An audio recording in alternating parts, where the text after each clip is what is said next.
Hey guys, welcome back to the review table, and today we're going to be taking a look at NECA's King Kong. So let's get things started with the box. So as you can see, we got King Kong right here, and at the bottom it has his name right here, King Kong. And at the side of the box it has another picture of King Kong and his name. And on the other side it shows another picture of King Kong. And here is the back of the box showing you another picture of King Kong in some pretty cool poses. And we're going to take a look at King Kong for ourselves in a little bit. Now, I believe this King Kong is supposed to be based off the 1933 version, although it doesn't say on the box, as you can see. Now, like I said, it doesn't tell you which King Kong it is. They're not really too specific about that. But with that being said, let's get this figure out of the box.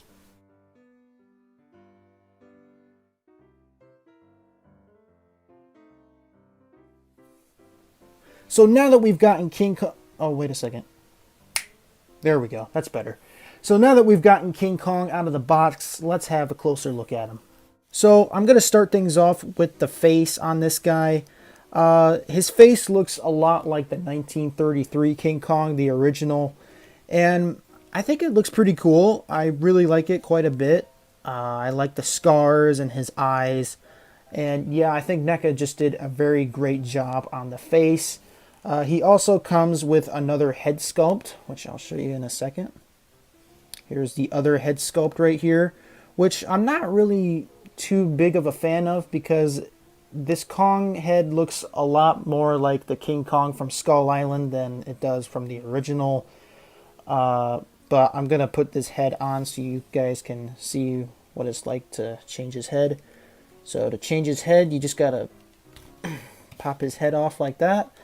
And on here, he does have a little bit of a ball joint right here on his neck.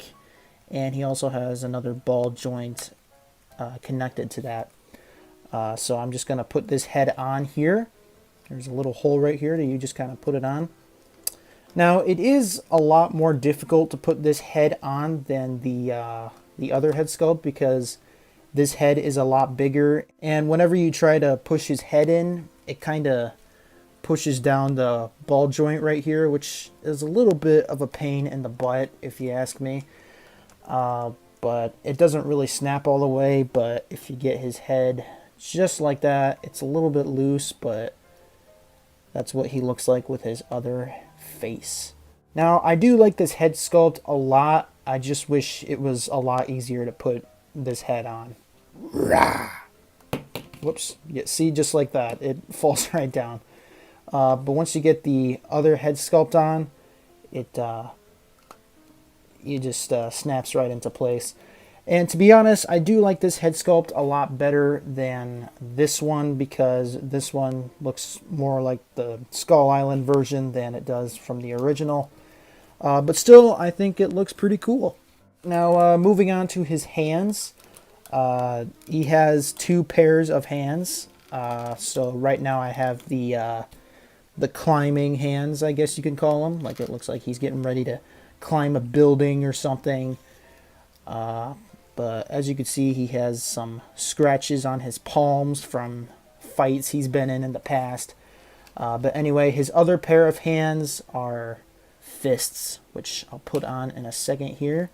Now, basically, once you just take the hands off, it's pretty simple. You just kind of twist it a little bit, and it should come off. It's a little bit tricky, but with this, you just kind of push it in and wait for it to snap.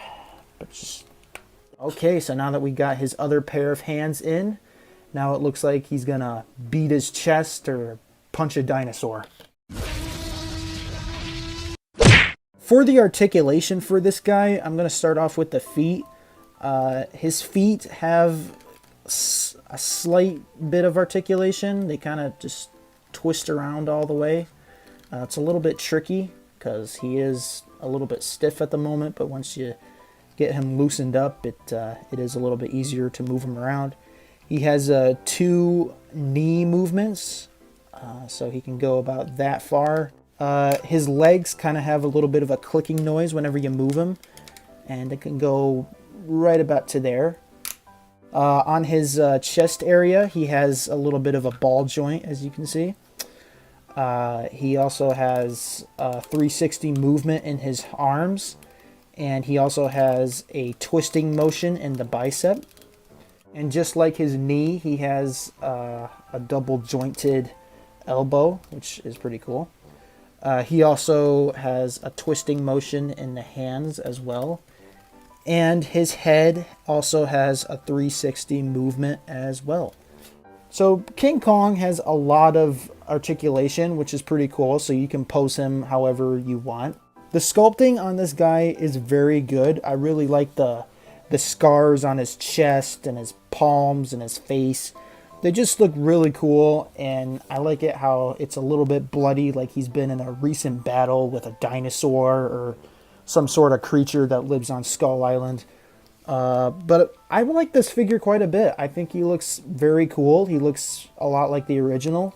He does shed a little bit, and by that I mean he drops some black paint flakes on your fingers and stuff. So I'm not really a big fan of that. But other than the shedding problem, the paint job is pretty good on this guy. I like him quite a bit. There's a lot of brown coloring on this guy. I'm not sure why he's all colored in brown instead of black, but I still like him nonetheless, and I think he is pretty cool. He does have a little bit of an issue standing, as you can see. But I kind of wish NECA gave this guy a stand, because he has these little holes on his feet, or his paws, I guess you could say.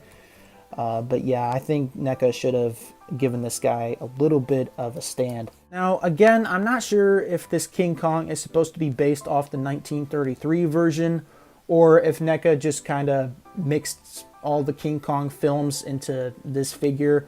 I'm not really sure, but I still like him nonetheless. So I just want to do a quick size comparison with this guy next to the Mezco King Kong from 2005, the one that Peter Jackson made. This is one of my favorite King Kong films of all time. As you can see, this King Kong kind of towers over the 1933 version because he is a lot bigger. If you guys want to see me do a review on this King Kong, then please let me know down in the comments below. I'll be more than happy to do a review on this fella. Now, like I said, I do have some issues with this guy, like the changing of the head and the paint shedding problem and the standing problem. But you know what? Other than that, I still think he looks absolutely awesome, and I'm so glad I picked him up. So hopefully you guys enjoyed this video. If so, then please subscribe, rate, comment, and hit that notifications bell down below so you never miss any of my videos. Thanks for watching, everyone, and stay safe.